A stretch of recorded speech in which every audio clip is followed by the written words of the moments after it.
Galera, olha só, no vídeo anterior eu mostrei, né, lá no computador um arquivo em 2D, tá certo? Explicando sobre esse desbaste aqui, que é uma folga de 6 milímetros, onde o fuso de esfera vai estar aqui no meio aqui, tá? Então, para não pegar na chapa, tá?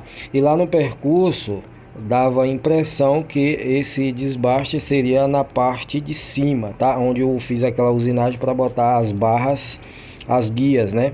Mas é na parte de baixo. Esse aqui é da parte do eixo Y, tá certo? Onde os patins vai ficar aqui nessa parte, tá certo? Então agora eu vou fazer uma medição lá na máquina, lá na carcaça, para mim ver o quanto que eu vou desbastar aqui. Não vai ter necessidade de eu desbastar a chapa completa, mas sim só um quadrado aqui, tá certo? Aonde os patins vai pegar, tá certo? Então não vai ter a necessidade de fazer o desbaste da chapa toda, tá certo? Eu vou fazer o desbaste aonde os patins vai ser fixado em cima, tá certo? Então não vai ser um quadrado de desbaste na chapa toda.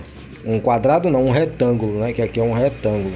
Mas aqui eu vou fazer um quadrado, tá certo? Que no caso vai ser do eixo Y, tá certo? Então eu vou fazer esse desbaste aí, vocês vão acompanhar aí direitinho. Então pessoal, eu tô aqui com o paquímetro, tá certo? Eu vou medir aqui para vocês verem a profundidade aqui, tá certo? Profundidade aqui é de 6 milímetros, tá? Pode ser que dê uma diferença porque a chapa aqui ela não tá nivelada, mas tá dando 6 milímetros e meio aqui, 6 milímetros passando um pouquinho, tá? Mas é 6 milímetros pelo fato da chapa ainda não tá nivelada, tá? Tem alguns local aqui que a chapa não está 100%.